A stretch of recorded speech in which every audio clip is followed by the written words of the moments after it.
Assalamualaikum warahmatullahi wabarakatuh. Innal hamdalillah nahmaduhu wa nasta'inuhu wa nastaghfiruh wa na'udzu billahi min syururi anfusina wa min sayyiati a'malina. Man yahdihillahu fala mudhillalah wa man yudlil fala hadiyalah. Ashhadu an la ilaha illallah wahdahu la syarikalah wa ashhadu anna Muhammadan abduhu wa rasuluh. Ya ayyuhalladzina amanu taqullaha haqqa tuqatih wa la tamutunna illa wa antum muslimun. Ya ayyuhan nasu taqu rabbakumul ladzi khalaqakum min nafsin wahidah wa khalaqa minha zawjaha wa batha minhuma rijalan katsiran wa nisaa'a wattaqullaha alladzi tasaaluna bihi wal arham innallaha kana 'alaikum raqiba. Ya ayyuhalladzina amanu taqullaha wa qulu qawlan sadida yuslih lakum a'malakum wa yaghfir lakum dhunubakum wa may yuti'illaha wa rasulahu faqad faza fawzan 'azima. Amma ba'd, fa inna asdaqal hadithi kitabullah wa khairal hadi hadi Muhammadin sallallahu alaihi wasallam wa syarrul umuri muhdatsatuha wa kullu muhdatsatin bid'ah wa kulla bid'atin dhalalah wa kulla dhalalatin finnar. Ma'asal muslimin, ikhwani fillah wa akhwati, bapak-bapak, ibu-ibu, saudara-saudariku rahimani wa rahmukumullah. Alhamdulillah, segala puji bagi Allah Subhanahu wa taala yang mempertemukan kita kembali di majelis yang mulia ini di dalam salah satu rumah Allah Subhanahu wa taala. Semoga Allah Subhanahu wa taala menjadikan langkah kita ke tempat ini ikhlas karenanya, dan semoga Allah Subhanahu wa taala menambahkan kepada kita ilmu yang bermanfaat dan al-amal as-saleh. Pada kesempatan yang berbahagia ini, sebagaimana yang telah diumumkan, tema kajian kita tentang 10 kaidah tazkiyatun nufus, pensucian jiwa. Ini sangat berkaitan erat dengan bulan suci Ramadan yang kita sedang berada di dalamnya. Karena kata para ulama, apalah artinya tempat waktu yang suci kalau kita tidak mensucikan jiwa kita? Apalah artinya kota Mekah bagi Abu Lahab, Abu Jahal, orang musyrikin jahiliyah? Apalah artinya kesucian kota Madinah bagi Abdullah bin Ubay bin Salul dan juga orang-orang munafikin? Oleh karena itulah Allah berfirman, qad aflaha man zakkaha wa qad khaba man dassaha. Sungguh beruntung orang-orang yang mensucikan jiwanya, dan sungguh rugi orang-orang yang mengotori jiwanya.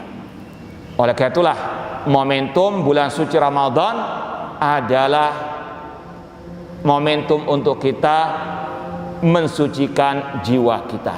Dan al-ilmu qablal qawli wal amal, ilmu sebelum kita berucap, sebelum kita beramal.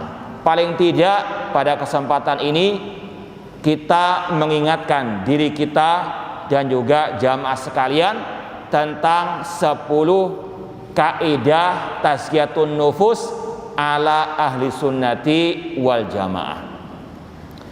Insyaallah pada kesempatan ini kita sekedar meringkas dari sebuah buku kecil yang judulnya seperti dalam tema kita, Asyru Qawaid fi Tazkiyatin Nafs, 10 kaidah dalam Tazkiyatun Nafsi, yang ditulis atau disampaikan oleh Asy-Syaikh Ad-Doktor Abdul Razak bin Abdul Muhsin Al-Abbad Al-Badr hafidallahu ta'ala. Insyaallah penulis sudah tidak asing bagi kebanyakan antum, ya. Beliau berapa kali datang ke Indonesia. Alhamdulillah kita juga waktu mahasiswa, jadi mahasiswa di Madinah, banyak belajar ataupun mulazamah dari beliau hafidallahu ta'ala. Ya, sekali lagi kita hanya sekedar meringkas saja apa yang disampaikan oleh beliau. Di muqaddimah beliau menyampaikan tentang pentingnya tazkiyatun nafs. Di antara dalilnya yang kita sampaikan tadi dari surat Asy-Syams, bagaimana Allah bersumpah dengan jiwa, wasyamsi wa duhaha, sampai kepada firman-Nya wa nafsi wa masawwaha fa'alhamaha fujuraha wa taqwaha. Kemudian qad aflaha man zakkaha wa qad khaba man dassah. Allah bersumpah dengan makhluk-makhluknya seperti matahari, bulan dan seterusnya untuk menjelaskan tentang beruntunglah orang-orang yang mentazkiyah jiwanya dan sungguh rugi yang mengotori jiwanya. Kemudian kata beliau, walamma kanat tazkiyatun nafsi bihadil ahamiyah wajaba ala kulli muslimin nasihin li nafsihi an yu'na biha inayatan fa'iqah.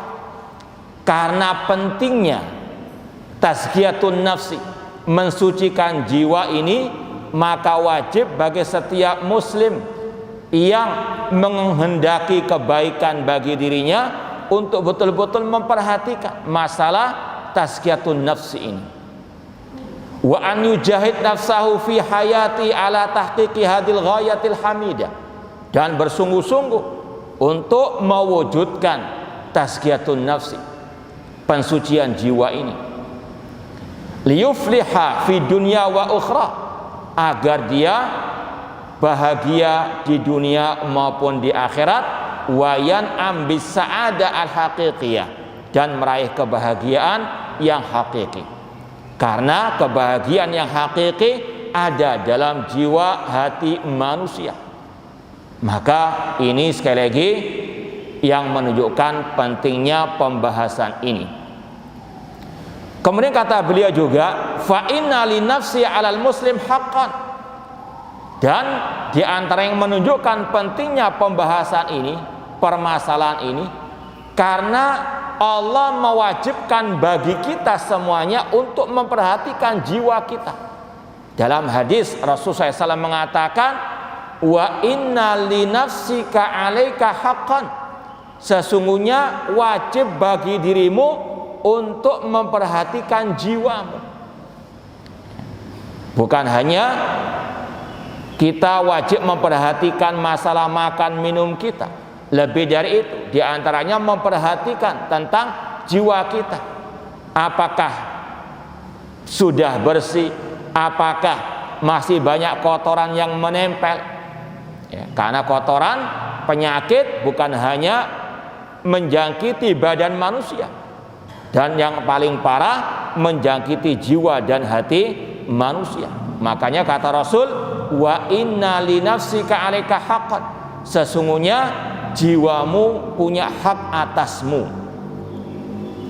Kemudian kata Syekh, wa yukhti man yadhun anna haqqan nafsi yakunu bitasydid 'alaiha wa hirmaniha min huquqiha allati fatarallahu azza wa jalla an-nufus 'alal ihtiyaji ilaiha.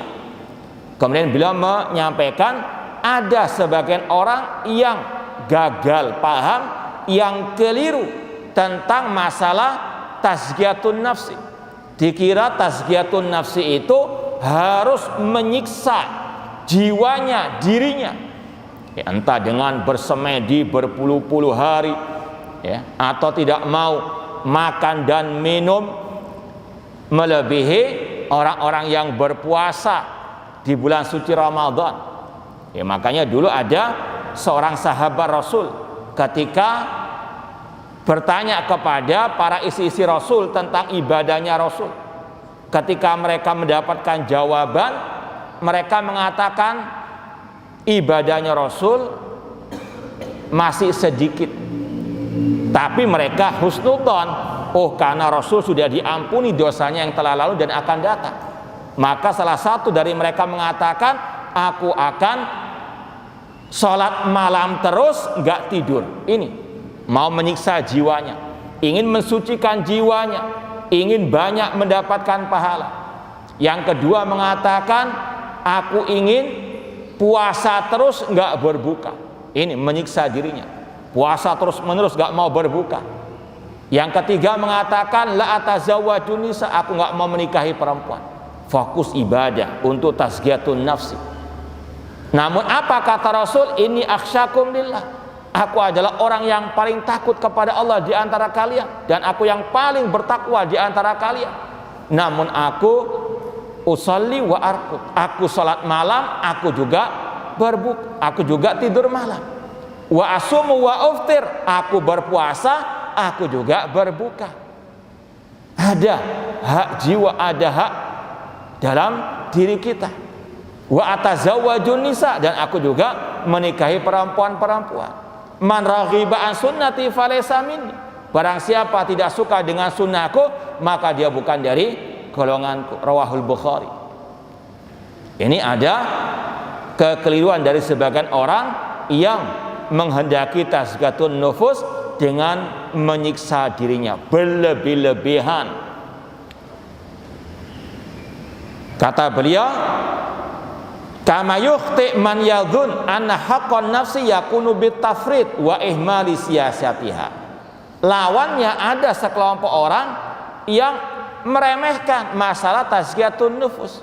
Dikira tazkiyatun nufus itu membiarkan jiwanya meraih semua yang diinginkan tanpa ada ikatan syariat Allah Subhanahu wa taala. Yang satu berlebihan, yang satu meremehkan. Ahlus sunnah pertengahan. Tazkiyatun nufus itu wajib bagi setiap manusia, namun tentunya sesuai dengan aturan syariat Islam, sunnah Rasulullah SAW. Oleh karena itulah pada pembahasan ini Asy-Syaikh membawakan 10 kaidah tazkiyatun nufus yang berdasarkan dalil Al-Quran maupun sunnah Rasulullah SAW dengan pemahaman para as-salafus saleh. Kaidah yang pertama, al-qaidatul ula, at-tauhid aslu ma tasku bihin nufus. Kata beliau, at-tauhid merupakan pondasi tazkiyatun nufus. Kalau kita mendengar seperti ini salah satu pembeda tazkiyatun nufus ala ahli sunnah dengan yang lainnya. Karena ciri khas ahlu sunnah, metode minhaj firqatin najiyah, annal firqatan najiyah ta'tani tauhid, bahwasanya al firqatun najiyah ahlu sunnah wal jamaah itu selalu memprioritaskan masalah tauhid. Ya. Bagaimana tidak, kata Imam Ibnu Qayyim rahimahullah, Al-Quran kulluhu tauhid. Al-Quran semuanya isinya tentang tauhid. Maka tidak bisa pembahasan-pembahasan apapun dalam urusan agama dilepaskan dari masalah apa? At-tauhid. Cuma kalau orang itu tadi di luar metode Ahlussunnah wal Jamaah akan diabaikan pembahasan ini. Cuma salah satu ciri khas sekali lagi, Ahlussunnah wal Jamaah selalu mementingkan masalah at-tauhid. Contoh di sini, beliau mengatakan kaidah pertama dalam mentazkiyatun nafsi yaitu bahwasanya tauhid merupakan pondasi dari tazkiyatun nafs. Kemudian beliau jelaskan, kenapa demikian? Yang pertama karena tauhid merupakan tujuan utama Allah menciptakan jin dan manusia. Wa ma khalaqtul jinna wal insa illa liya'budun. Surat Az-Zariyat ayat 56.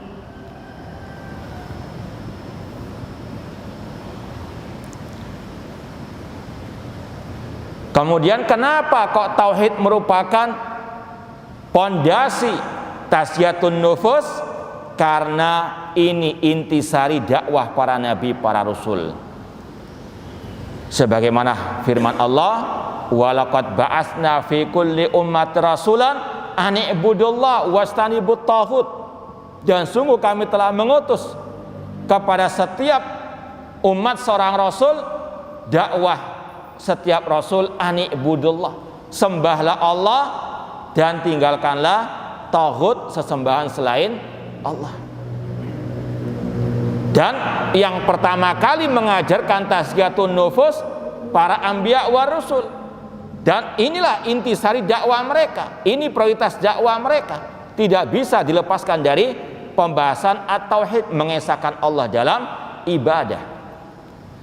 Demikian pula mengapa tazkiyatun nufus pondasinya harus tauhid? Kata beliau, karena tauhid huwa awwalu ma yajib 'alal insan lidukhul fi dinil Islam. Karena tauhid merupakan kunci orang itu masuk al-Islam.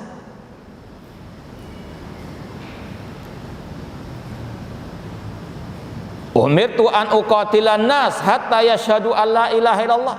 Rasul mengatakan, aku diperintahkan oleh Allah untuk memerangi manusia sampai mereka mengucapkan la ilaha illallah, kalimatut tauhid. Kemudian kenapa tauhid merupakan pondasi tazkiyatun nufus? Kata beliau, wa kadzalika huwa awwalu ma yajib 'ala da'iya ila Allah azza wa jalla an yu'allimahu linnas. Karena tauhid merupakan awal dakwah yang harus disampaikan oleh setiap dai. Ini ciri khas dakwah as-salafiyah, ciri khas firqatin najiyah. Harus seorang yang mengatasnamakan dirinya sebagai dai ustadz memprioritaskan masalah at-tauhid. Karena inilah ajaran para nabi, para rasul. Dan inilah ajaran Rasul kepada sahabat beliau, di antaranya Mu'ad bin Jabal radhiyallahu anhu. Ketika Rasul mengutus Mu'ad bin Jabal ke negeri Yaman, Rasul mengatakan, innaka ta'ti qauman ahla kitab falyakun awwala ma tad'u ilai syahadatu alla ilaha illallah.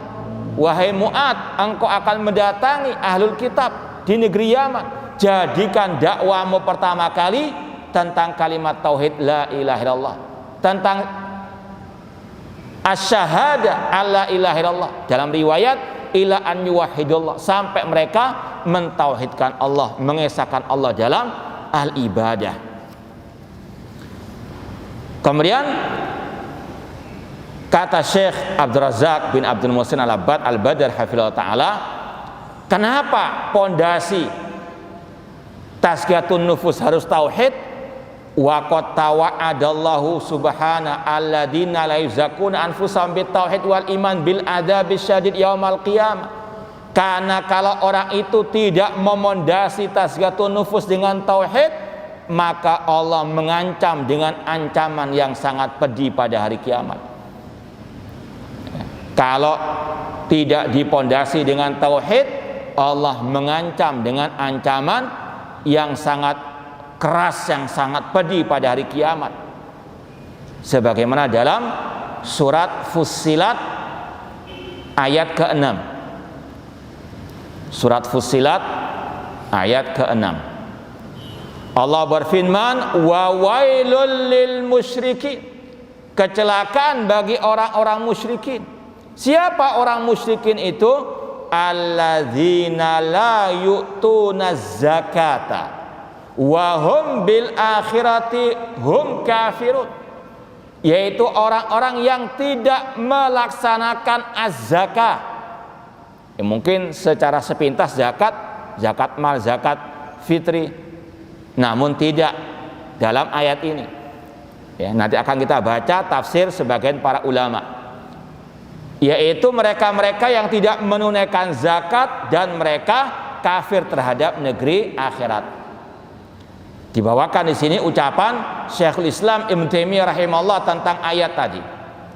Apa arti zakat dalam ayat tersebut? Surat Fussilat 6-7. Kata Syekhul Islam Taimiyah rahimahullah, hiya tauhid wal iman alladzi bihi yazkul qalbu.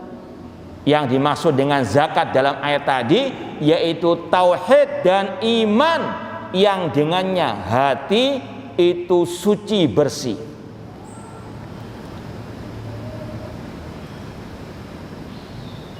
Jadi Allah menamakan tauhid dengan zakat.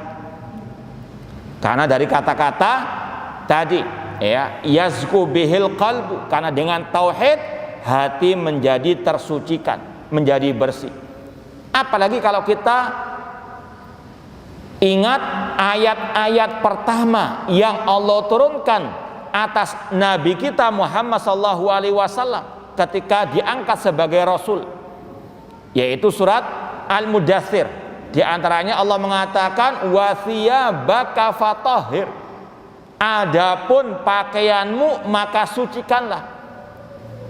Kata para ulama di antara makna wa thiyabaka fatahhir ay tahhir a'malaka minasyirki, sucikanlah amal-amal perbuatanmu dari kesyirikan. Ini awal dakwah para rasul, awal dakwah Nabi kita, memerintahkan kepada manusia atau beliau pun diperintahkan oleh Allah untuk mensucikan amal-amal perbuatan dari segala bentuk kesyirikan.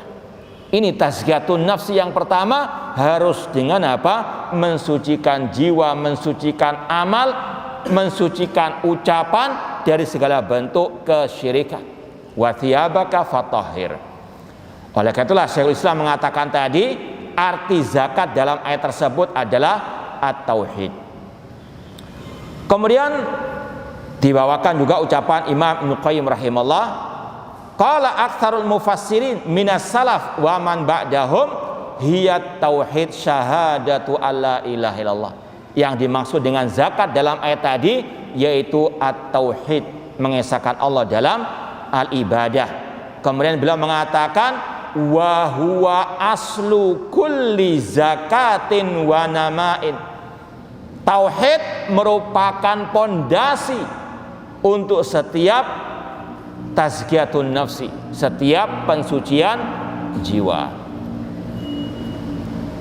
Kemudian kata Syekh lagi, wa kama anna tauhid huwa aslu ma tasku bihin nufus wa tathur fa inna syirka huwa asad ma yudannisun nufus wa yaftiku biha. Kalau dikatakan tauhid itu merupakan pondasi tazkiyatun nufus, maka lawannya alias kesyirikan merupakan sejelek-jeleknya sebab yang bisa mengotori jiwa.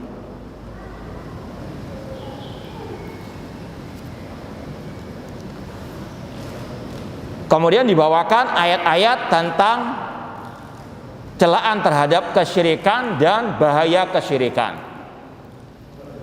Ini salah satu metode Al-Quran. Tidak bisa dilepaskan pembahasan masalah tauhid dengan pembahasan lawannya. Allah mengatakan wa'budullah wa la tusyriku bihi syai'ah. Beribadahlah kepada Allah, jangan berbuat syirik. Pasti ada ya dua hal yang disampaikan dalam Al-Quran. Setelah Allah menyebutkan orang beriman, disebutkan orang kafir. Setelah disebutkan masalah tauhid, disebutkan masalah syirik. Karena harus salah satu saja yang dipilih, nggak bisa dicampur aduk dua-duanya. Satu ada, yang lainnya akan hilang. Kalau sudah ada syirik, tauhid akan hilang. Tauhid harus ditegakkan, syirik harus dihilangkan. Makanya dalam kalimat tauhid la ilaha illallah ada an-nafyu wal isbat, peniadaan dan penetapan, meniadakan semua sesembahan selain Allah dan menetapkan hanya Allah satu-satunya sesembahan. Disampaikan di sini beberapa ayat tentang bahaya syirik. Di antaranya surat Az-Zumar ayat 65, walaqad uhiya ilaika wa ilal ladzina min qablika la in asyrakta la yahbatanna amaluka wa la takunanna minal khasirin. Dan sungguh kami telah wahyukan kepadamu dan kepada orang-orang sebelummu, jika engkau wahai Nabi Muhammad berbuat syirik, akan gugur semua amal perbuatan. Ini Allah katakan kepada Rasulnya, Sayyidu waladi Adam. Kalau berbuat syirik, gugur semua amal ibadah beliau, apalagi amal kita. Kemudian disampaikan lagi surat An-Nisa ayat 48. Nanti antum cek lagi di mushaf, karena di sini sebetulnya tidak disampaikan nomor-nomor ayatnya. Innallaha la yaghfiru an yushraka bihi wa yaghfiru ma duna dzalika liman yasha. Allah tidak mengampuni dosa syirik, namun Allah masih mengampuni dosa selain syirik bagi yang Allah kehendaki. Ini ancaman bagi yang berbuat syirik, tidak ada ampun kalau tidak bertobat sebelum meninggal dunia. Maka kesimpulannya, kaidah yang pertama kata Syekh Dr. Abdul Razak bin Abdul Muhsin Al-Abbad, kata beliau, fala zakata lin nafsi illa bitahqiqit tauhid. Tidak ada artinya tazkiyatun nufus, pensucian jiwa, kecuali dengan mewujudkan at-tauhid, yaitu apa? Ifradullahi bil ibadah, mengesahkan Allah dalam ibadah. Wala zakata lin nafsi illa bitakhlisiha minasyirki bijami anwa'ihi. Dan tidak ada artinya tazkiyatun nufus kecuali dengan mensucikan jiwa dari segala bentuk kesyirikan. Ini kesimpulan dari kaidah pertama. Ya, kita pindah ke kaidah yang kedua, al-qaidatus tsaniyah. Kata Syekh Abdul Razak bin Abdul Muhsin Al-Abbad Al-Badr hafizahullah taala, kaidah yang kedua, ad-du'a miftahu zakatin nufus. Doa merupakan kunci tazkiyatun nufus. Rasulullah SAW bersabda, laisa syai'un akrama 'alallahi ta'ala minad du'a. Tidak ada sesuatu yang lebih mulia di sisi Allah daripada ad-du'a. Rasul juga mengatakan ad-du'a huwal ibadah. Doa adalah ibadah. Terutama di bulan suci Ramadan ini, kata para ulama, doa insya Allah mustajab. Karena di antara ayat-ayat tentang puasa itu Allah menganjurkan tentang doa. Ya, kalau kita baca ayat-ayat tentang puasa surat Al-Baqarah 183, ya ayyuhalladzina amanu kutiba alaikumusiyam, ayat setelahnya 184, ayaman ma'dudat, ayat setelahnya 185, syahr Ramadan alladzi unzila fil Qur'an, ayat selanjutnya 186 Allah mengatakan wa idza sa'alaka ibadi anni fa inni qarib ujibu da'watad da'i da'an.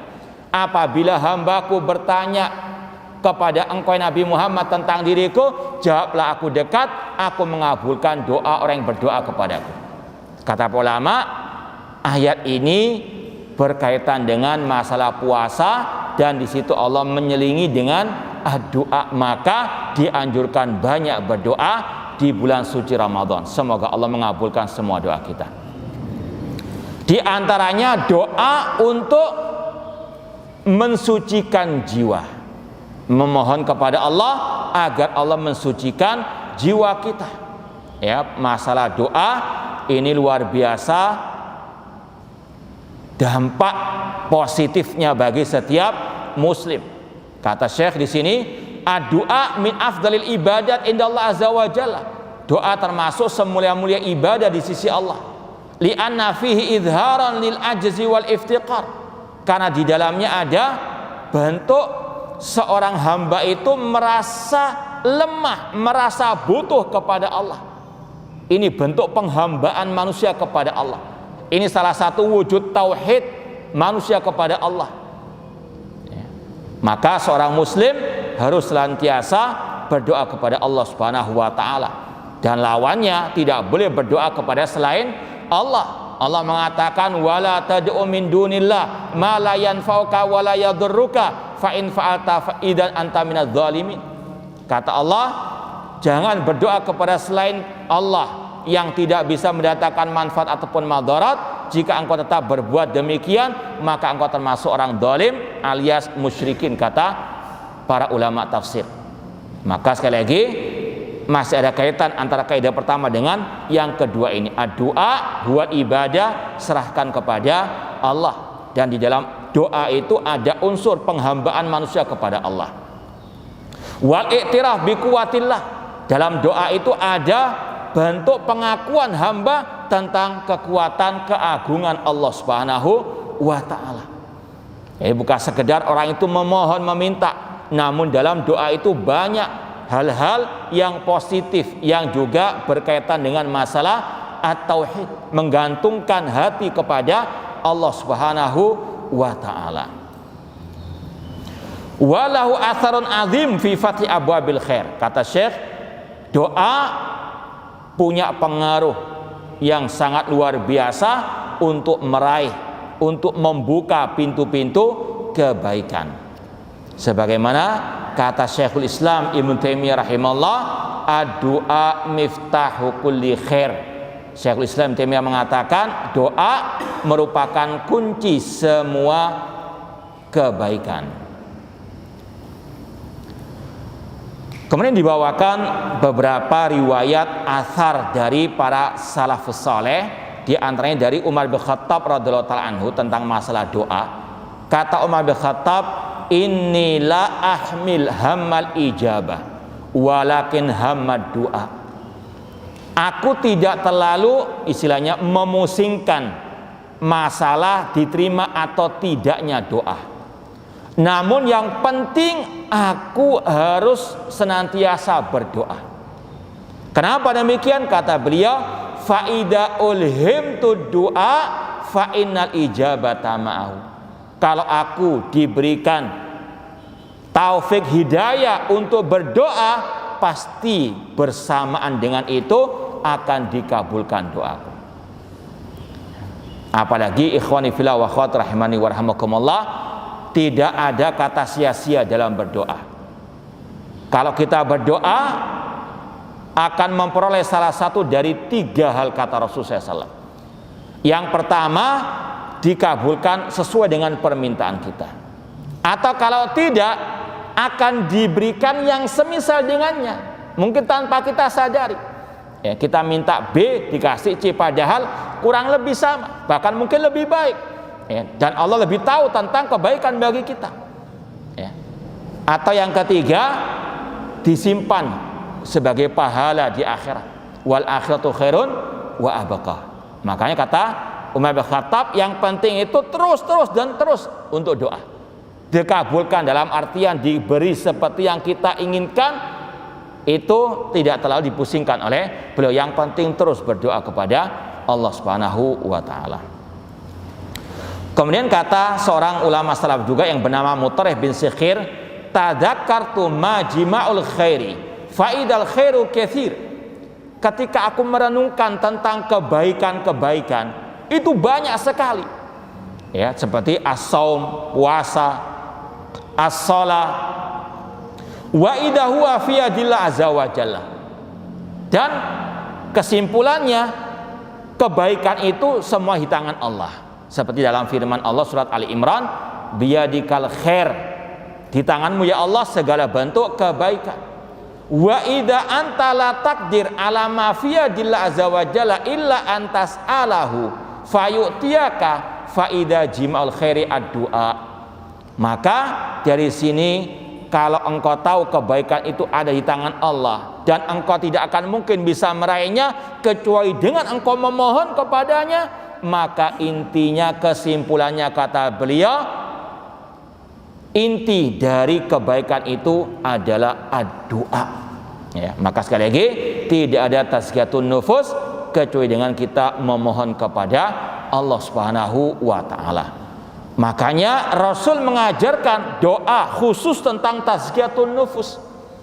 Dalam hadis riwayat Imam Muslim, Rasul SAW mengajarkan doa. Ini kalau yang mungkin belum hafal bisa dicatat. Allahumma. Sebetulnya nggak apa-apa kalau hafal enggak semua ini. Kalau untuk litaklim nggak apa-apa, kita dikte. Antum mumpung ini bulan suci Ramadan, bisa dihafalkan langsung, dipraktekkan nanti. Ya, kita dikte pelan-pelan. Allahumma, antum tirukan. Allahumma ati nafsi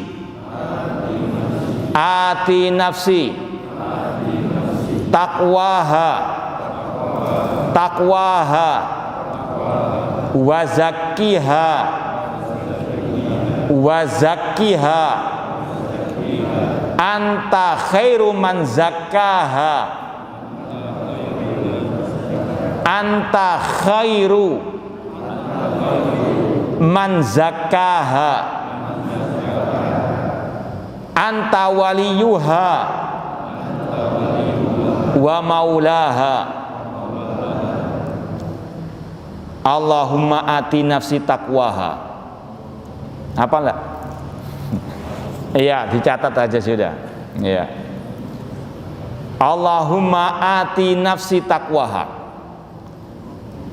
Allahumma ati nafsi taqwaha. Ya, nanti insyaallah dicari di internet insyaallah dapat. Hadis tentang tazkiyatun nufus yang lafadznya Allahumma ati nafsi taqwaha. Ya Allah, berikan jiwaku ketakwaannya.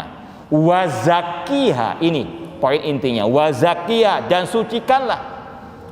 Anta khairu man zakkaha, engkau sebaik-baik yang memberikan tazkiyatun nufus, engkau sebaik-baik yang mensucikan jiwa. Anta waliyuha, engkaulah pemiliknya, wa maulaha, yang menciptakannya.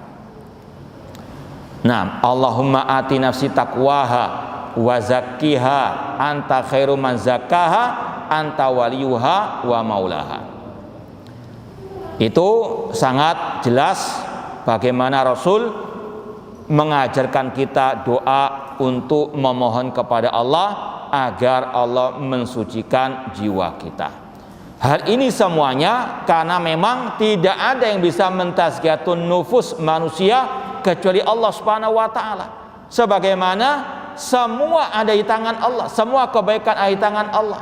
Demikian pula rezeki, kesehatan, maka mohon semuanya kepada Allah Subhanahu wa taala. Terlebih masalah tazkiyatun nufus. Apalagi kita juga sering mengikrarkan la haula wala quwata illa billah. Ketika azan dikumandangkan hayyalas shalah, kita hanya bisa mengucapkan apa? La haula wala quwata illa billah. Tidak ada daya dan kekuatan kecuali dengan pertolongan Allah. Ya, maka kita mohon kepada Allah, terutama dalam tazkiyatun nufus. Dibawakan di sini beberapa ayat tentang tidak ada yang bisa mentazkiyatun nufus kecuali Allah. Di antaranya surat An-Nisa ayat 49. An-Nisa 49, Allah berfirman, balillahu yuzakki man yasha. Bahkan Allah lah yang bisa mentazkiyah, mensucikan siapa yang Dia kehendaki. Manusia hanya bisa berusaha, namun yang mensucikan Allah Subhanahu wa taala. Demikian pula dalam surat An-Nur ayat 21. Walaula fadlullahi alaikum wa rahmatu ma zaka minkum min ahadin abada walakinallaha yuzakki man yasha. Seandainya bukan karena karunia dari Allah atas kalian dan bukan karena rahmat Allah, tidak ada satupun di antara kalian yang bisa tersucikan. Namun Allah yang mensucikan orang yang Dia kehendaki. Baik, kita pindah al-qaidah ats-tsalitsah, kaidah yang ketiga. Al-Qur'anul Karim manba'ut tazkiyah wa ma'inuha. Al-Qur'anul Karim adalah sumber tazkiyatun nufus. Kalau kita mau tazkiyatun nufus, maka kembali kepada sumbernya, kepada referensinya, yaitu Al-Qur'anul Karim. Bagaimana hati bisa mentazkiyah atau hati bisa tersucikan kalau tidak kembali kepada Al-Quran, kitab suci yang Allah turunkan dan sebagai penutup semua kitab-kitab yang ada. Makanya Allah berfirman dalam surat Ali Imran ayat 164, Laqad mannallahu 'alal mu'minin id ba'atsa fihim rasulan min anfusihim yatlu 'alaihim ayatihi wa yuzakkihim wa yu'allimuhumul kitaba wal hikmah. Sungguh Allah memberikan nikmat atas orang-orang beriman ketika Allah mengutus di tengah mereka seorang rasul dari diri mereka, yang tugas Rasul yatlu alim ayati, membacakan kepada mereka ayat-ayatnya, wa yuzakkihim, dan mentazkiyah mereka. Di antaranya dengan tadi membacakan ayat-ayat Allah, dengan membacakan Al-Qur'anul Karim, wa yu'allimuhumul kitaba wal hikmah, dan untuk Rasul mengajarkan kepada mereka Alkitab, Al-Qur'an, dan Al-Hikmah. Ini di antara cara mentazkiyatun nufus, kembali kepada Al-Qur'anul Karim. Fa'adham ma tazku bi nafsu Al-Qur'anul Karim. Salah satu kiat untuk menggapai tazkiyatun nafs yaitu dengan kembali kepada Al-Qur'anul Karim. Faman arada nafsi at-tazkiyah falyatlubha fi kitabillah. Barang siapa yang ingin mentazkiyah dirinya, jiwanya, maka harus dia kembali kepada Al-Qur'anul Karim. Terlebih lagi Allah berfirman, famanittaba hudaya fala yadillu wa la yashqa. Barang siapa yang mengikuti petunjukku, yaitu Al-Qur'an, maka dia tidak akan tersesat dan tidak akan sengsara. Surat Toha ayat 123.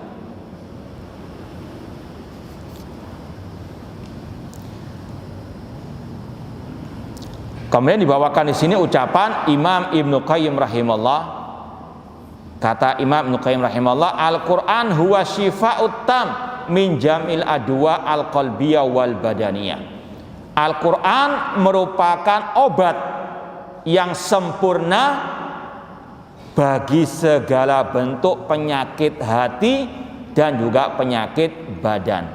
Makanya Allah berfirman, wa nunazzilu minal qur'ani ma huwa syifa, dan kami turunkan di dalam Al-Qur'an itu sebagai syifa, obat penawar bagi segala bentuk penyakit.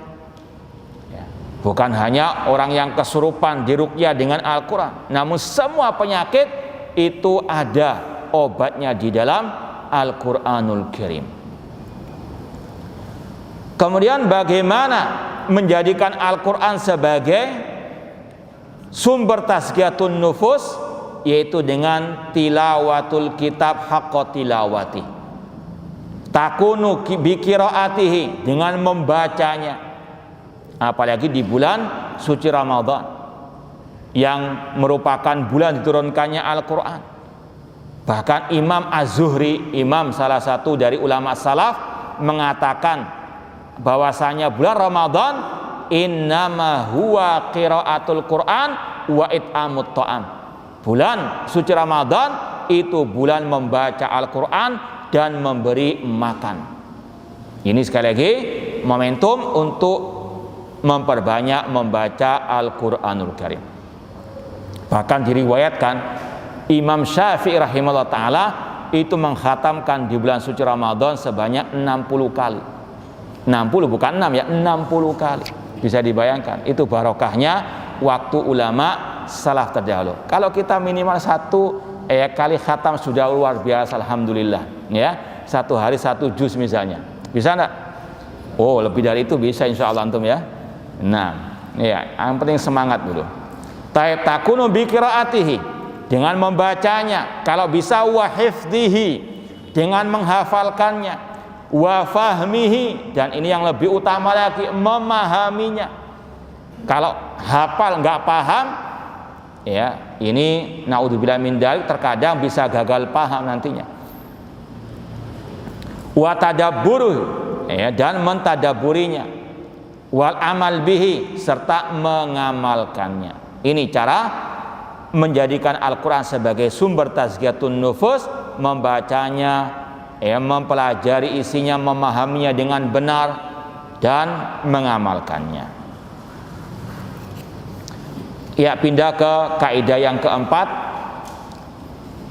Al-qaidatur rabi'ah ittikhadul uswati wal qudwah. meneladani ar-Rasul sallallahu alaihi wasallam. Tazkiyatun nufus dengan mengikuti ajaran Rasul sallallahu alaihi wasallam. Tazkiyatun nufus ibadah, dan sudah kita ketahui bersama ibadah tidak akan diterima kecuali dengan ikhlas dan apa?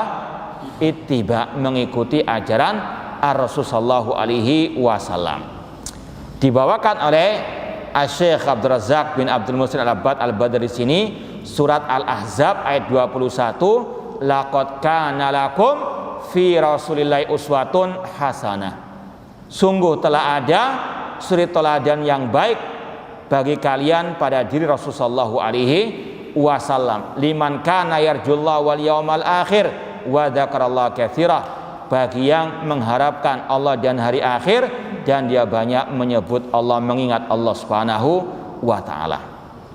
Kata Imam Ibnu Katsir rahimahullah tentang ayat tadi surat Al-Ahzab 21, hadhil ayatul karimah aslun kabirun fit ta'assi bi Rasulullah sallallahu fi aqwalihi wa af'alihi wa ahwalihi. Kata Imam Ibnu Katsir Asy-Syafi'i rahimahullah, ayat yang mulia ini merupakan pondasi utama, dalil yang sangat besar untuk mengikuti Rasulullah SAW dalam ucapan beliau, dalam perbuatan beliau, dan semua keadaan beliau. Ini yang harus diyakini oleh setiap muslim, ittiba kepada Rasul dalam segala keadaan beliau. Di antaranya masalah tazkiyatu an-nufus, harus ittiba kepada ajaran Rasul.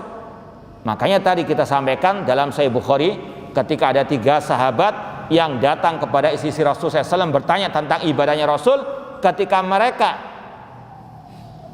beristihad sendiri, Rasul tegur, itu keliru, nggak mengikuti sunnah apa?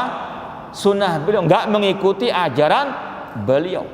Maka sekali lagi tazkiyatun nufus harus mengikuti ajaran tuntunan Rasul sallallahu alaihi wasallam. Tidak boleh ngarang-ngarang sendiri cara-cara untuk mentazkiyah an-nufus. Kemudian kata Syekh, fattiba'ur Rasul sallallahu wa ta'assi bihi dalilun ala sidqi mahabbatillahi ta'ala.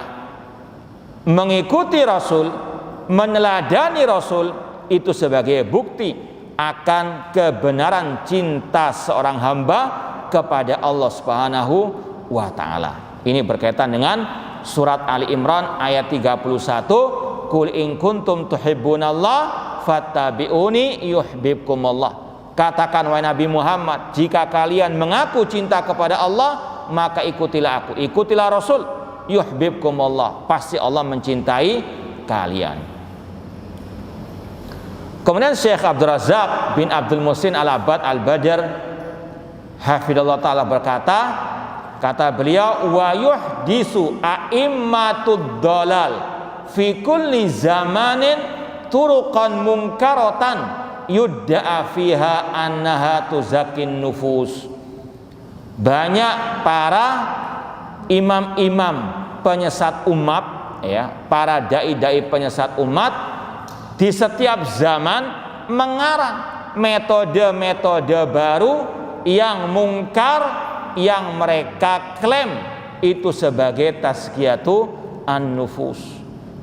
Ya, ada wirid-wirid baru, dzikir-dzikir baru, ya, yang mereka klaim bisa mengantarkan diri mereka kepada Allah Subhanahu wa taala.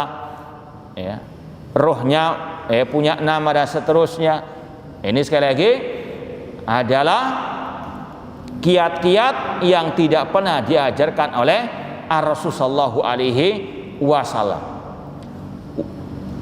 Kemudian kata beliau, yaqulu al-allamah Imam Ibnu Qayyim rahimahullah. Imam Ibnu Qayyim mengatakan tazkiyatun nufus as'ab min ilajil abdan wa asyad. Mensucikan jiwa ini lebih sulit daripada mengobati sakit jasmani. Ya, kata beliau, mensucikan jiwa ini lebih sulit, lebih susah daripada mengobati penyakit jasmani. Faman zakka nafsahu birriyadha wal mujahada wal khalwa allati lam yaji biha rusul huwa kal marid alladhi yu'alid nafsahu bira'yihi. Orang yang menghendaki kesucian jiwanya, orang yang ingin mentazkiyatun nufus dengan cara-cara ar-riyadhah, istilah-istilah yang masyhur di kalangan mereka, dan dengan bersemedi atau mungkin berkhalwat entah di tempat-tempat yang sepi yang tidak pernah diajarkan oleh para rasul atau oleh Rasul sallallahu alaihi wasallam. Ini perumpamaannya seperti orang yang sakit namun ngarang obat sendiri, ya. Sakit mata dipakai apa? Sambel misalnya, ya, biar melek gitu ya. Ya akhirnya apa? Tambah parah. Nah, itu perumpamaan orang yang ingin mensucikan jiwanya dengan ngarang-ngarang ibadah sendiri, malah apa? Mengotori jiwanya. Sebagaimana kata seorang ulama salaf yang bernama Ayub As-Sakhtiyani atau yang lainnya, beliau mengatakan, mabtada'a ar-rajulu bid'atan illa zada minallahi bu'dan. Tidaklah seseorang itu berbuat kebid'ahan, hal-hal yang baru dalam urusan agama, tidaklah orang itu bersungguh-sungguh melakukan kebid'ahan kecuali semakin jauh dari Allah. Niatnya ingin mendekatkan diri kepada Allah. Ketika salah caranya apa? Semakin jauh. Ya, jangan jauh-jauh. Seperti kalau orang itu mau safar, pergi, dia nggak tahu arahnya kemana, ke Jakarta arahnya kemana, ya. Yang penting jalan, tawakal sudah. Nggak nyasar ke Pulau Lombok misalnya, ya. Ininya sekali lagi apa?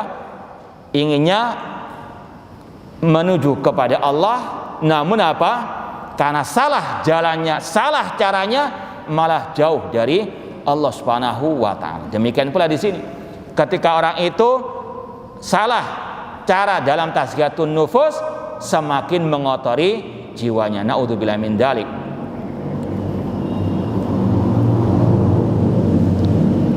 Maka intinya, kata Syekh Abdul Razak bin Abdul Muhsin Al-Abbad Al-Badr, walihada wajaba alaman arada tazkiyatan nafsihi an yujahid nafsahu alal ittiba.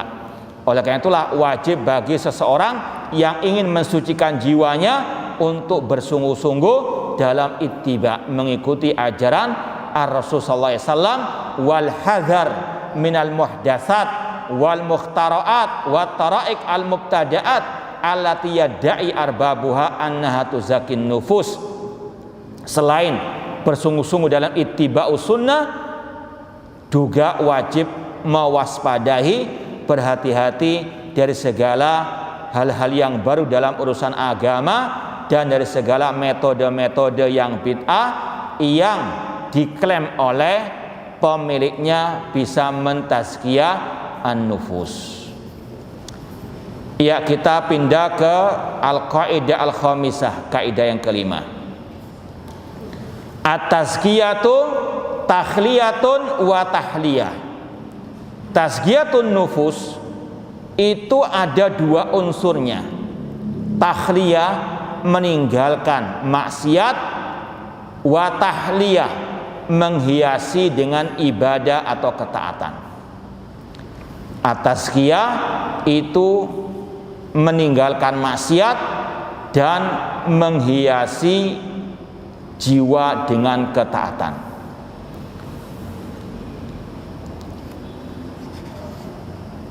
Kata Asy-Syaikh, inna haqiqata tazkiyah takhliyatun nafsi awalan bitadhiriha anir radha'il wal ma'asi wal dhunub.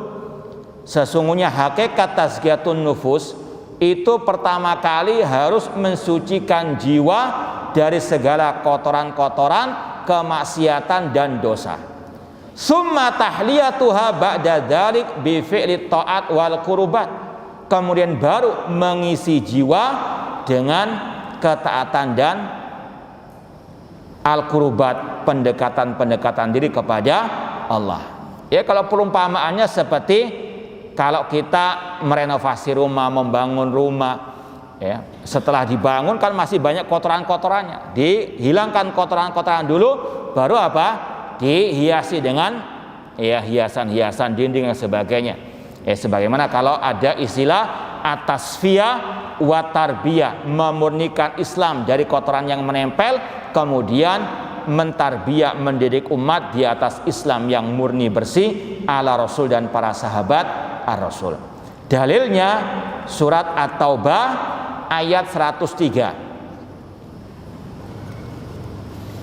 At-Taubah 103, Allah berfirman, khud min amwalihim shadaqatan tutahhirhum wa tuzakkihim biha wa salli alaihim. Ambillah dari harta mereka sebagai sedekah zakat yang tutahhirhum, untuk mensucikan, membersihkan mereka, dan tuzakkihim, mentazkiyah mereka. Kata Syekh, ada dua ungkapan di sini, tutahhirhum wa tuzakkihim. Tutahhirhum di situ artinya at-takhliyah minas sayiat atau anis sayiat bitadhirihim minad dzunub.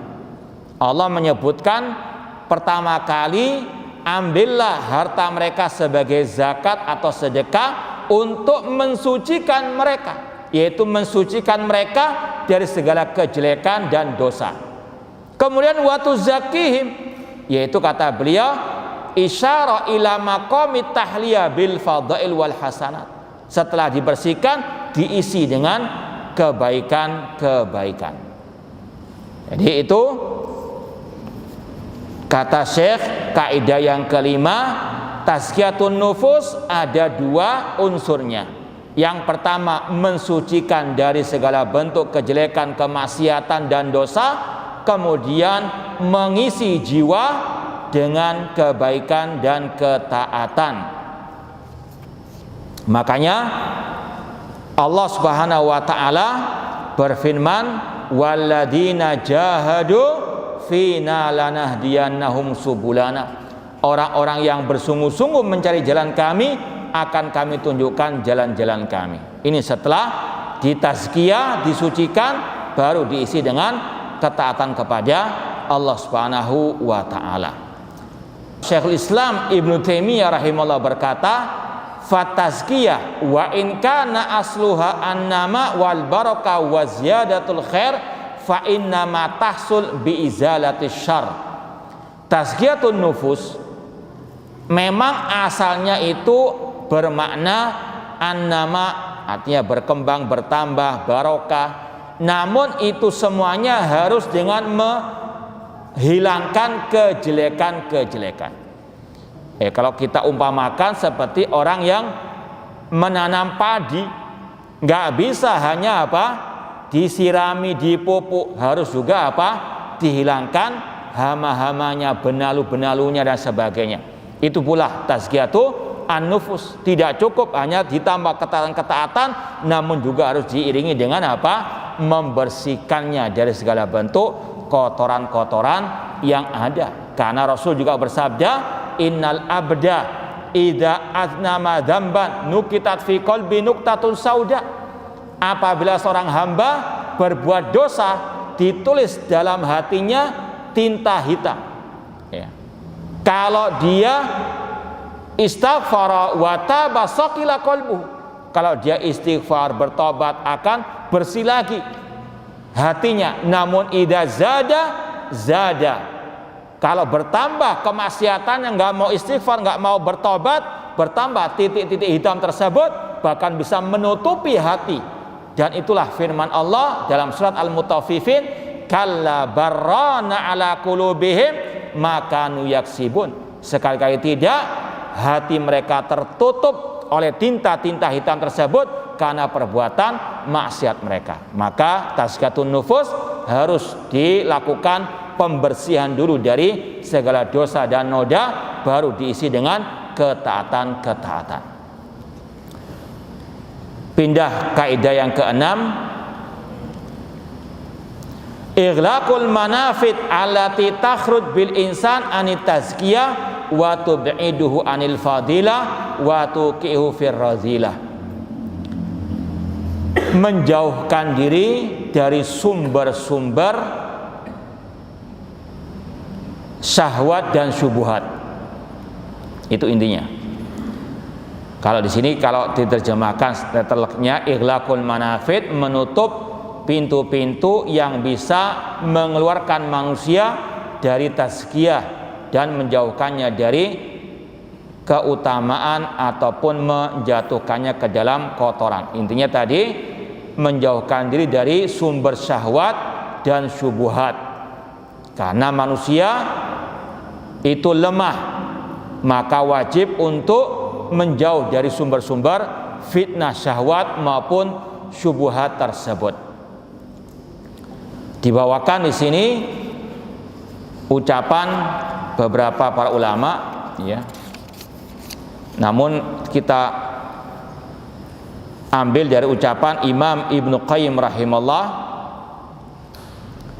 Kata beliau, wa aktsarul ma'asi innama tawalluduha min fudulil kalam wan nadhar wa huma awsa' madakhilis syaitan fa inna jarihataihima la yamallani wa la yas'aman.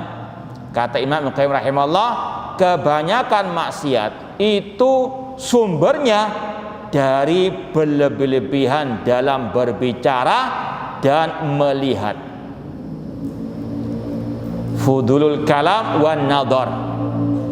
Maka harus betul-betul hati-hati, terutama masalah al-kalam, berbicara jangan asbun. Makanya Rasulullah SAW sangat mentahdzir, memperingatkan kita dari bahaya al-kalam.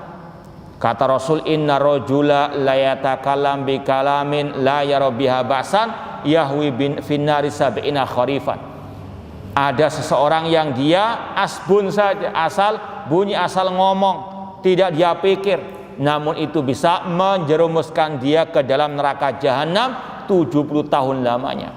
Kata Rasul SAW dalam hadis yang diriwayatkan Mu'adz bin Jabal, Rasul mengatakan, wahal yakubun nas finnari ala wujuhim illa saidu alsinatihim.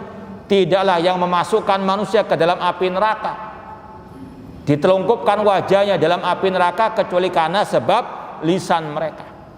Ya, lisan ini sangat berbahaya, banyak level-level dosanya. Ada yang sampai kesyirikan, kekufuran, ya, seperti mencela Allah, Rasulnya, ayat-ayatnya. Ada yang sampai ke derajat kebid'ahan ataupun penyimpangan, seperti dalam riwayat Imam Malik yang orang itu bertanya bagaimana istiwa Allah di atas arsy, beliau mengatakan wasu'alu anhu bid'ah. Ada pula ucapan-ucapan yang maksiat, dosa-dosa besar seperti berdusta, apalagi di bulan suci Ramadan ini.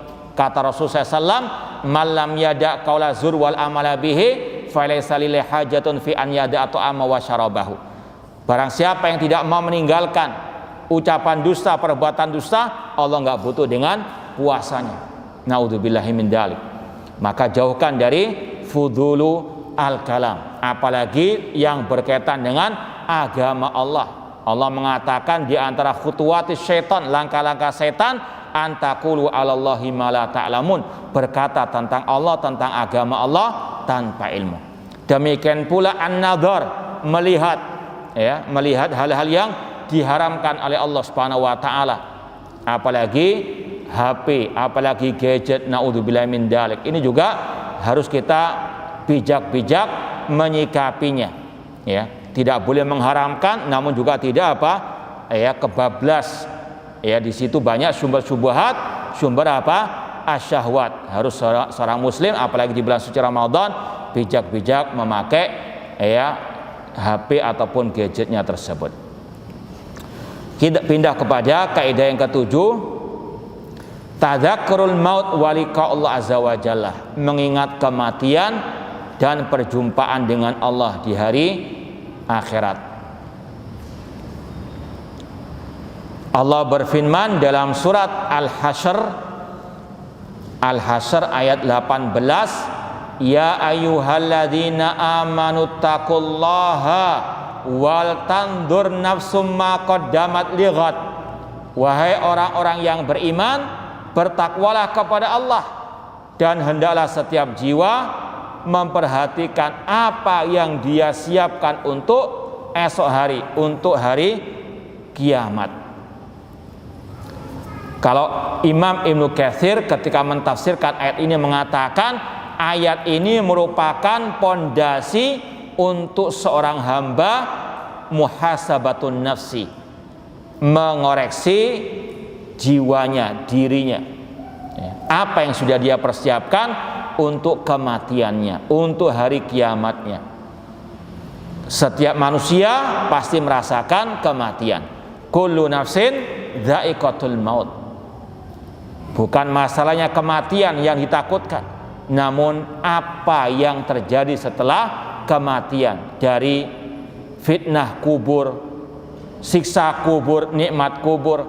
Semoga Allah Subhanahu wa taala menjauhkan kita dari siksa kubur, adab kubur, dan semoga Allah menganugerahkan kepada kita nikmat kubur di alam barzakh.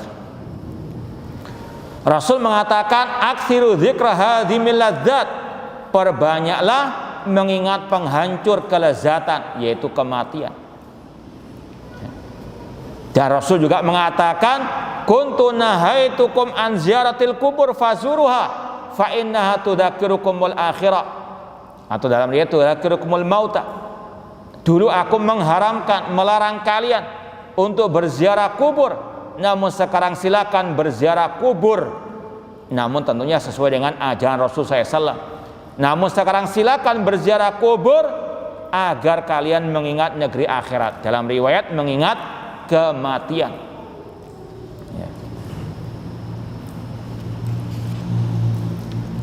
Kemudian disampaikan di sini ucapan Sa'id bin Jubair radhiyallahu anhu atau rahimahullah. Beliau mengatakan, lau faraqa dzikrul mauti qalbi khasyitu an yufsada alayya qalbi. Kalau aku tidak lagi mengingat kematian, aku khawatir hatiku akan rusak. Ya, seorang muslim, muslimah selayaknya terus mengingat kematian untuk dia betul-betul mempersiapkan diri menghadapi kematian tersebut. Karena kematian tidak ada yang tahu kapannya dan di mananya. Wala tadri nafsun bi ayyi ardin tamut. Tidak ada satu jiwa pun yang tahu di bumi mana dia akan mati. Qul innal mauta alladzi tafirruna minhu fa innahu mulaqikum. Dalam surat Al-Jumu'ah ayat ke-8 Allah mengatakan, katakanlah sesungguhnya kematian yang kalian lari darinya pasti akan mendatangi kalian. Aina ma takunu yudrikumul mautu walau kuntum fi burujin musyayyadah. Allah mengatakan dalam surat An-Nisa ayat 78, di mana saja kalian berada kematian akan menjemput menemui kalian meskipun kalian ada di benteng yang sangat kokoh. Sekali lagi, seorang muslim muslimah bukan takut kematiannya, karena kematian pasti akan datang kapan dan di mana saja. Namun yang paling penting apa yang dia persiapkan untuk kematian tersebut. Makanya Allah mengatakan wa tazawwadu fa inna khairaz zadi at-taqwa. Berbekallah dan sebaik-baik bekal adalah takwa kepada Allah Subhanahu wa taala. Ada syair yang sangat indah dari seorang penyair Arab yang mengatakan, tazawwad minat taqwa fa innaka la tadri idza jannal lailu hal ta'isu ilal fajri. Berbekallah dengan ketakwaan, karena apabila malam sudah datang tidak ada satu jiwa pun Anda tidak tahu apakah masih bisa hidup di esok hari. Wa kam min fata asbaha dhahikan wa qad nusijat akfanuhu wa huwa la yadri. Berapa banyak pemuda yang mungkin pada sore atau pagi harinya tertawa, bersenang-senang, namun sudah disiapkan kain kafannya, sedangkan dia tidak tahu, tidak menyadari. Wa kam min sigharin yurtaja tulu umrihim wa qad udkhilat ajsaduhum dalmatal qabri. Berapa banyak anak kecil yang diharapkan masih bisa panjang usianya, namun jasadnya sudah dimasukkan ke dalam liang kubur. Wa kam min sahihin mata min ghairi illatin. Berapa banyak orang yang sehat walafiat mati tanpa sebab. Bahkan min maridin asyatulan minad dahri. Namun sebaliknya, berapa orang yang sakit parah namun masih diberi panjang usia oleh Allah Subhanahu wa taala. Semoga Allah Subhanahu wa taala menganugerahkan kepada kita husnul khatimah. Lanjut, al-qaidah ats-tsaminah, kaidah yang ke-8. Takhayyurus al-julasa wa antiqa'ur rufaqa. Kalau kita mau hati kita suci, jiwa kita bersih, maka cari teman yang baik. Baik akidahnya, baik ibadahnya, akhlaknya. Sebagaimana Allah berfirman dalam surat Al-Kahfi ayat 28, wasbir nafsaka ma'alladina yad'una rabbahum bil ghadati wal asyi yuriduna wajha. Bersabarlah dirimu bersama orang-orang yang senantiasa berdoa kepada Rabb mereka di kala pagi dan siang hari, mereka mengharapkan wajah Allah. Ini orang-orang yang bertauhid, yang berdoa hanya kepada Allah. Jadikan mereka sebagai sahabat, teman dekat. Wala ta'du ainaka anhum turidu zinatal hayatid dunya. Dan jangan berpaling dari mereka hanya untuk mengharapkan perhiasan dunia. Wala tuti man aghfalna qalbau an dzikrina. Dan jangan kalian mentaati, mengikuti orang-orang yang kami lalaikan hatinya dari mengingat kami. Wattaba hawa, dan mengikuti hawa nafsunya. Wa kana amruhu furata, dan dia berlebih-lebihan.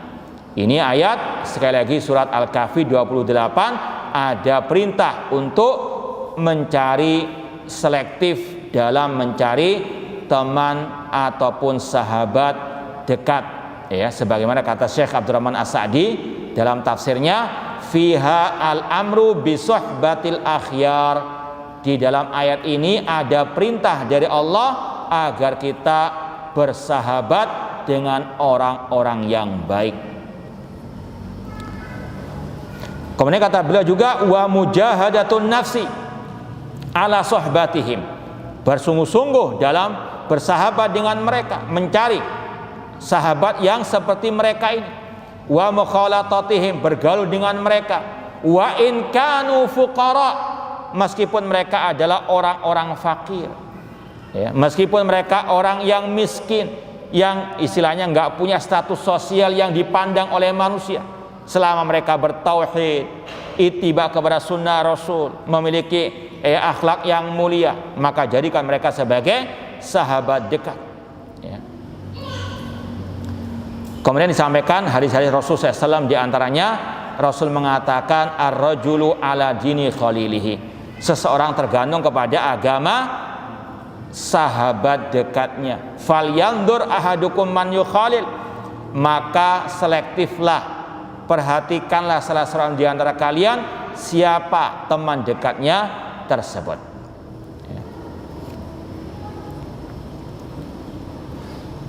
Kemudian disampaikan oleh Asy-Syaikh di sini ucapan Al-Qadhi Iyad rahimahullah taala, seorang ulama dari mazhab Maliki. Beliau mengatakan fihi tajannubu khulata'i's su. Di dalamnya ada larangan, ini berkaitan dengan hadis perumpamaan teman yang baik dengan teman yang jelek, ya. Sudah masyhur hadisnya. Kata beliau, di dalam hadis tadi ada larangan berteman dengan teman yang jelek, wa ahlil bidah, demikian pula dengan orang-orang yang menyimpang dari as-sunnah ataupun dari al-aqidah as-sahihah. Pindah ke al-qaidah at-tasi'ah, kaidah yang ke-9. Al-hadzar minal ujubi wal ightirar bin nafsi. Berhati-hati dari penyakit ujub atau membanggakan diri. Dalilnya surat An-Najm ayat 32, Allah berfirman, fala tuzakku anfusakum. Jangan kalian merasa telah suci, merasa telah sempurna imannya. Huwa a'lamu bimanittaqa. Dia yang lebih tahu siapa yang bertakwa di antara kalian. Kemudian dibawakan di sini riwayat dari Abu Bakar As-Siddiq radhiyallahu ta'ala anhu. Ketika beliau bertanya kepada Rasul tentang doa yang beliau akan ucapkan ketika sholat, maka Rasul mengajarkan doa, Allahumma inni dzalamtu nafsi dzulman katsira. Ya Allah, sesungguhnya aku mendolimi diriku dengan banyak kezaliman. Ini Rasul ajarkan kepada siapa tadi? Abu Bakar As-Siddiq, manusia terbaik setelah para nabi, para rasul. Rasul ajarkan untuk beliau merasa masih banyak kekurangan. Padahal Abu Bakar As-Siddiq pasti masuk surga, tapi tetap diajarkan ucapan doa tadi, Allahumma inni dzalamtu nafsi dzulman katsira. Seorang muslim bagaimanapun banyaknya ibadah harus masih merasa apa? Kurang. Kita di bulan suci Ramadan seperti ini jangan merasa sudah wah, masih banyak kekurangan. Makanya selesai kita sholat diajarkan zikir pertama kali apa? Istighfar. Secara sepintas mungkin ada yang bertanya, selesai sholat kok istighfar?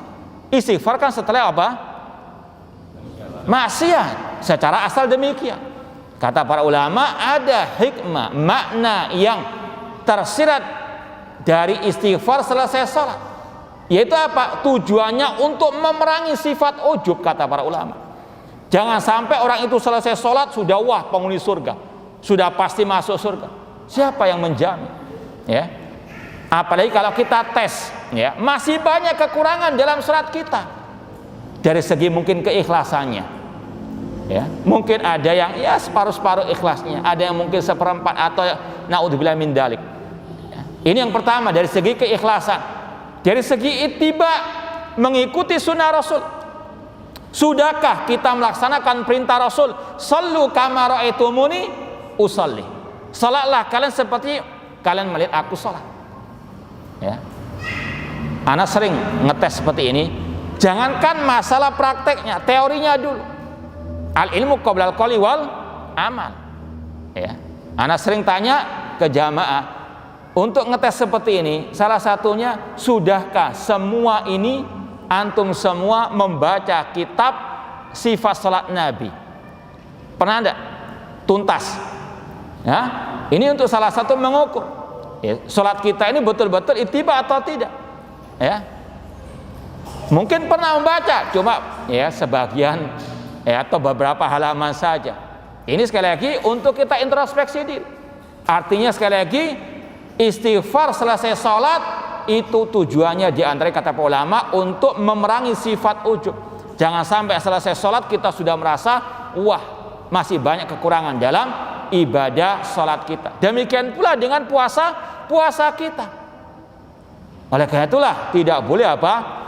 Merasa wah. Makanya dahulu salafus soleh 6 bulan sebelum Ramadan berdoa kepada Allah agar dipertemukan dengan bulan suci Ramadan.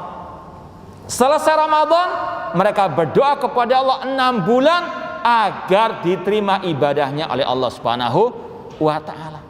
Jangankan kita, Nabi Ibrahim alaihissalam setelah membangun Ka'bah berdoa kepada Allah, Rabbana taqabbal minna, memohon agar diterima ibadahnya oleh Allah Subhanahu wa ta'ala. Apalagi kita, Makanya di sini sampaikan ciri orang yang bertakwa, yang beriman yang sejati, walladzina yu'tuna ma atau wa qulubuhum wajilah annahum ila rabbihim rajiun.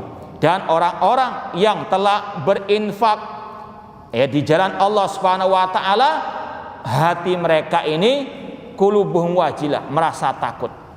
Surat Al-Mu'minun ayat 60. Kata Aisyah radhiyallahu anha, ahumul ladina yashrabuna al-khamra wa yasrikun. Ya Rasulullah, apakah yang hati mereka itu merasa khawatir takut adalah orang-orang yang minum khamr, yang mencuri? Kata Rasul, la ya bintas Siddiq, tidak wahai putrinya Abu Bakar As-Siddiq, walakinnahumul ladina yasumun wa yusallun wa yatasaddaqun wa hum yakhafuna alla tuqbala minhum. Mereka yang takut hatinya adalah orang-orang yang berpuasa, yang salat, yang bersedekah, namun mereka khawatir jangan sampai amal ibadah mereka tidak diterima oleh Allah Subhanahu wa taala. Dan inilah keadaan para salafus saleh, di antaranya para sahabat Ar-Rasul sallallahu alaihi wasallam. Di antaranya di sini dibawakan ucapan Abdullah bin Abi Mulaika radhiyallahu rahimahullah. Beliau mengatakan, adraktu aktsar min salasina sahabiyan kullahum yakhafun nifaq ala nafsihi. Aku mendapati lebih dari 30 sahabat Rasul, mereka semuanya takut kemunafikan. Padahal para sahabat. Maka kita harus juga demikian. Al Hasan Al Basri rahimahullah berkata, al mu'min jama'a ihsanan wa syafaqatan. Orang mukmin cirinya, sifatnya menggabungkan antara berbuat baik dan merasa takut. Al munafik jama'a isaatan wa amnan. Sedangkan orang munafik menggabungkan antara berbuat kejelekan dan merasa aman. Ini bedanya munafik dan mukmin, kata Al Hasan Al Basri. Kalau orang mukmin bersungguh-sungguh berbuat kebaikan, namun tetap merasa khawatir tidak diterima ibadahnya. Sedangkan orang munafik sudah berbuat kejelekan, merasa aman dari makar azab Allah Subhanahu wa taala. Naudzubillahi min dzalik. Yang terakhir, kaidah yang ke-10, ma'rifatun nafs. Mengenal karakteristik jiwa diri sendiri.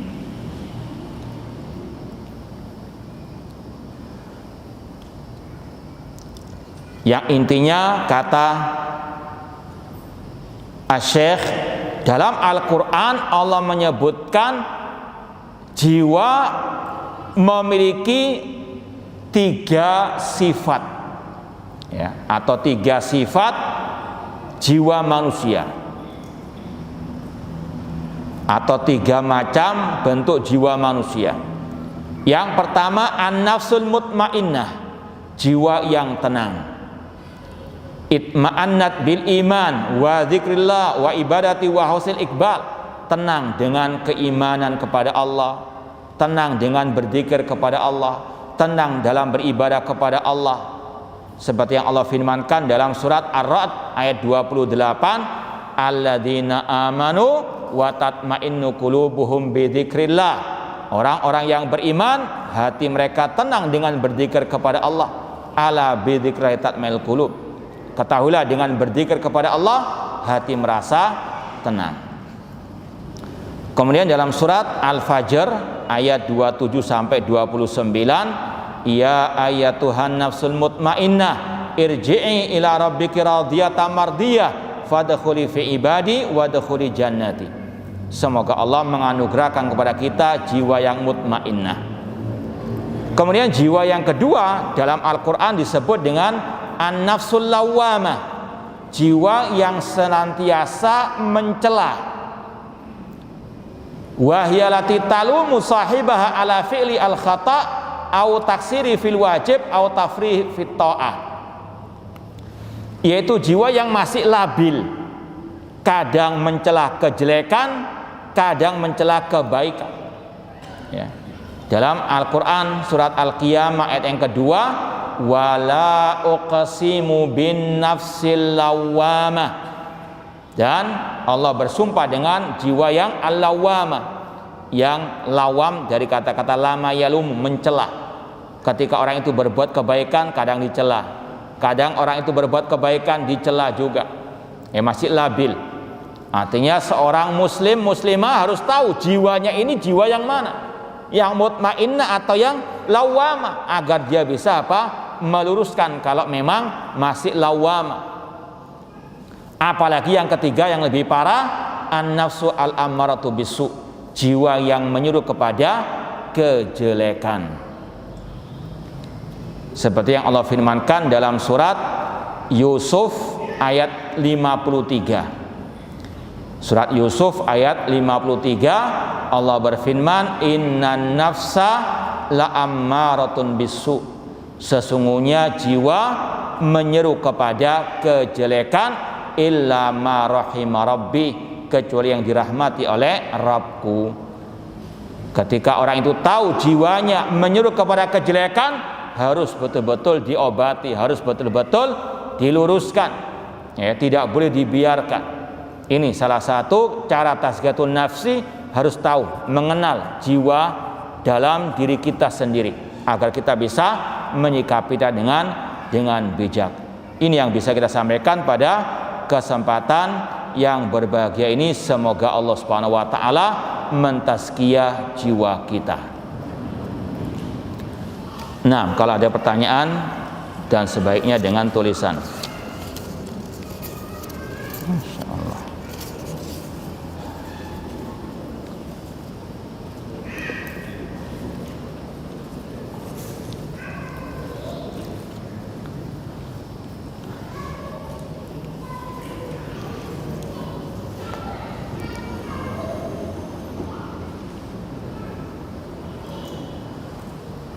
Ini ada pertanyaan dengan bahasa Arab.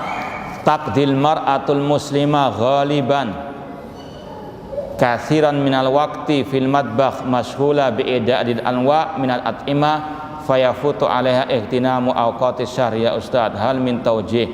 Yang intinya, banyak kaum muslimah yang pada bulan suci Ramadan menyibukkan diri di dapur menyiapkan makanan. Apa nasihat dari antum, istilahnya begitu? Maka nasihat kita harus wasat pertengahan. Mungkin sebagai wanita muslimah, sebagai ibu rumah tangga, ada kewajiban berpuasa, ada kewajiban untuk menyiapkan makanan untuk keluarganya. Harus pertengahan, tidak boleh berlebihan dalam berpuasa sampai melalaikan kewajibannya menyiapkan makan sahur ataupun makan berbuka puasa. Namun di sisi lain harus juga menggunakan kesempatan bulan suci Ramadan banyak beribadah kepada Allah. Artinya harus betul-betul bisa memanage waktu yang baik, Kalau bisa waktunya singkat, makanannya banyak dan enak. Itu yang luar biasa. Belajar bagaimana caranya, Jadi sekali lagi harus betul-betul bisa memilih waktu yang baik, karena sangat sayangkan kalau waktu habis terbuang di dapur. Mana waktu untuk berzikir, mana waktu untuk membaca Al-Quran. Tadi kita sampaikan cara mentazkiyatun nufus dengan kembali kepada Al-Quran, dan bulan suci Ramadan momentum untuk kembali memperbanyak membaca Al-Quranul Karim. Wallahu ta'ala alam.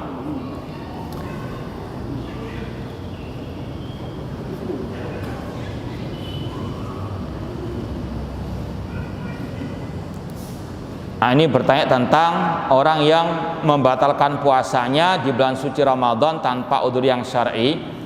Apakah ada kafarah? Wallahu alam, tidak ada kafarah, cuma harus dia mengqadha di hari yang lainnya. Namun kalau dia nggak bertobat, ancamannya sebagaimana kata Rasul ketika Rasul diperlihatkan dalam mimpi beliau, dan mimpi beliau wahyu. Ada sekelompok orang yang mu'allaqina bi araqibihim, digantung kakinya di atas, kepalanya di bawah, musyaqqaqatun asdaquhum, istilahnya di bawah bibirnya ini pecah-pecah, tasilud dam, kemudian mencucurkan darah. Ketika Rasul bertanya siapa mereka ini yang digantung, maka dikatakan alladzina yuftiruna qabla tihlati shaumihim, yaitu orang-orang yang berbuka puasa sebelum waktunya. Itu ancaman bagi yang tidak berpuasa atau yang membatalkan puasanya tanpa udzur yang syar'i. Wallahu taala alam.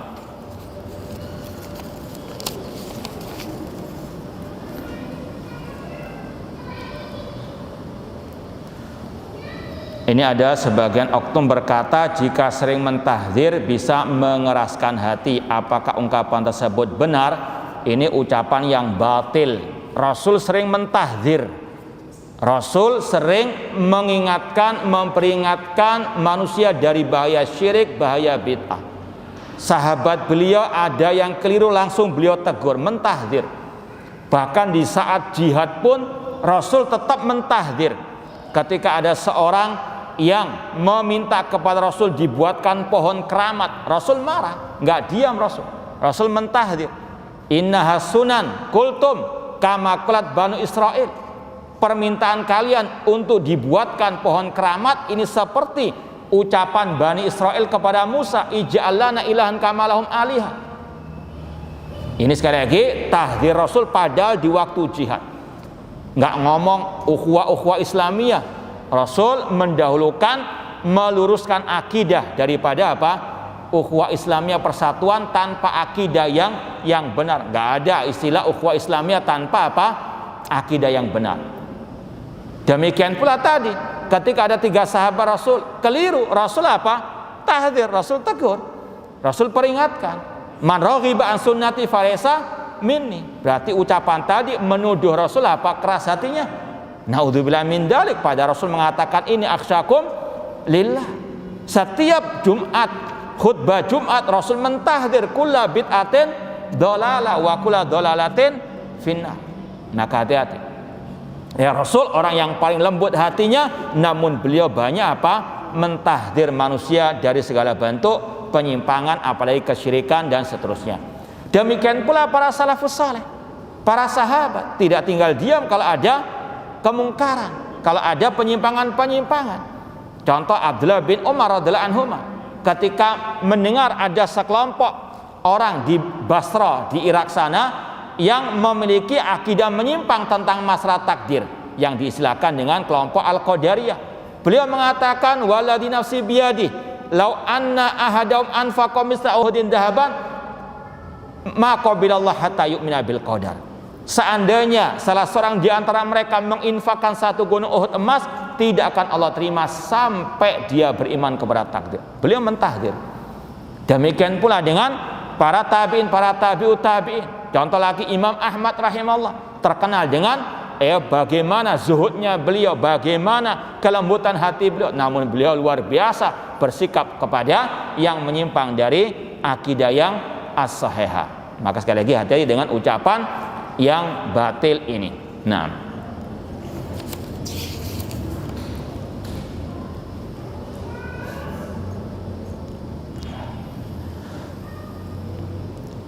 ini pertanyaan tentang yang berakidah salaf namun manhajnya campur-campur, mutalawin, muwazana dan seterusnya. Sekali lagi, dalam Islam udkhulu fi silmi kafah. Masuklah ke dalam Islam secara totalitas. Semua masalah akidah manhaj salaf harus diikuti. Jangan setengah-setengah. Ya. Makanya dalam kitab-kitab akidah ulama salaf seperti tadi, Imam Ahmad rahimahullah dalam kitab Ushulus Sunnah sangat mentahdzir yang meninggalkan satu prinsip akidah Ahlussunnah wal Jamaah, dia keluar dari Ahlussunnah wal Jamaah. Ya, di antaranya mencaci maki sahabat Rasul. Satu saat dicaci maki sudah keluar dari Ahlussunnah wal Jamaah. Demikian pula kalau sudah mencela-menceli, sudah pelimpan akidahnya, terkadang mencaci maki pemimpin, terkadang memuji dan seterusnya. Maka sebagaimana yang sering kita sampaikan dari ucapan Hudzaifah bin Yaman radhiyallahu anhu, kata beliau, "I'lam anad dhalala haqqad dhalala an ta'rif ma kunta tunkir wa tunkir ma kunta ta'rif." Ketahuilah sesungguhnya kesesatan yang sesat yang sebenarnya adalah engkau mengingkari apa yang engkau anggap baik kemarin atau menganggap baik apa yang engkau ingkari kemarin, terutama dalam masalah akidah alias mencela-mencela. Kemudian Hudzaifah bin Yaman mengatakan, iyyaka wa talawun fi dinillah, hati-hati, jauhkanlah diri kalian dari mencela-mencela dalam urusan agama. Fa inna dinallahu wahid, karena agama Allah itu satu.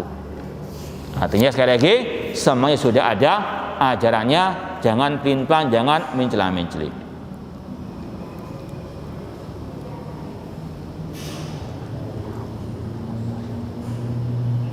Rumah tangga yang dibangun dengan ilmu, nasihat dan ibadah kepada Allah, namun muamalah dengan pasangan kurang baik, sering debat, cekcok dan berselisih, mohon nasihatnya untuk dapat membangun rumah tangga yang mutmainnah. Ya, kita berdoa kepada Allah, semoga Allah menjadikan rumah tangga kita rumah tangga yang sakinah mawaddah warahmah, yang mana dengan iman wal amal saleh keluarga akan bisa tetap bersama sampai di surga kelak. Yang pertama, bahwasanya tadi sudah disampaikan, rumah tangga harus dibangun dengan ilmu dan nasihat dan juga ibadah kepada Allah. Makanya dari sini kita katakan tidak boleh kita merasa ujub, masih banyak kekurangan, maka ada percekcokan dan sebagainya, maka mungkin ilmunya masih ada yang kurang, entah kurang dari segi teorinya ataupun pengamalannya. Contoh dalam masalah tadi ada percekcokan. Apa yang dipercekcokan? Kalau masalah akidah ini harus memang tegas, meskipun harus, kalau perempuan yang keliru, istausu bin nisa'i khaira, nasihatilah perempuan dengan cara yang baik. Kemudian tidak boleh sampai istilahnya dendam kepada istri sendiri. La yafraq mu'minul mu'minah, tidak boleh seorang mukmin terus mengungkit kesalahan sang istrinya tersebut. Ya, ini sekali lagi harus betul-betul ilmunya didalami lagi dan harus betul-betul dipraktekkan. Ya, dan banyak-banyak berdoa kepada Allah Subhanahu wa taala, karena hati istri, hati suami itu ada di antara dua jemari Allah Subhanahu wa taala. Allah yang membolak-balikkan sesuai dengan kehendaknya, sebagaimana kata Rasul, kullu qulubi ibni adam baina usba'ini min asabir rahman yuqallibu kaifa yasha. Setiap hati anak manusia, kata Rasul, ada di antara dua jemari Allah. Allah yang membolak-balikkan sesuai dengan kehendaknya. Wallahu taala a'lam. Sudah nggak ada lagi? Ya, kalau tidak ada, kita cukupkan sekian. Kurang lebihnya mohon maaf. Wa jazakumullahu khairan katsir atas perhatiannya. Wa barakallahu fikum. Aqulu qouli hadza wa akhiru da'wana anil hamdulillahi rabbil alamin. Wassalamualaikum warahmatullahi wabarakatuh.